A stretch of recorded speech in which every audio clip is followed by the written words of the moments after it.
अस्सलाम वालेकुम फ्रेंड्स, आज मैं आपके लिए नेक के बहुत ही खूबसूरत डिज़ाइंस लेकर आई हूँ। आप इस तरह लेसिस से अपने सूट को डिज़ाइन कर सकते हैं, जॉइंट लेसिस लगा सकते हैं, फैब्रिक डोरी यूज़ कर सकते हैं। मुख्तलिफ़ किस्म की डिज़ाइनिंग आपको एक ही वीडियो में मिल जाएगी।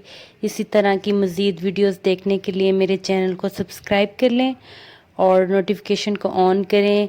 वीडियो पसंद आने की सूरत में वीडियो को लाइक करें और कमेंट्स बॉक्स में बताएं कि आप नेक्स्ट किस टॉपिक पे वीडियो देखना चाहते हैं। आपको इनमें से जो भी डिज़ाइन पसंद आए आप उसका स्क्रीनशॉट लें। अगर आप स्टिचिंग करना जानती हैं तो आप खुद बहुत अच्छे तरीके से इस तरह के नेक डिज़ाइन बना लेंगी, और अगर आप स्टिचिंग करना नहीं जानती तो आप इसका स्क्रीनशॉट अपने टेलर को दिखाकर same as it neck design कर सकती हैं। वीडियो जस्ट आपकी इन्फॉर्मेशन के लिए बनाई जाती है, तो हमें सपोर्ट करें, वीडियो को लाइक करें, चैनल को सब्सक्राइब करें।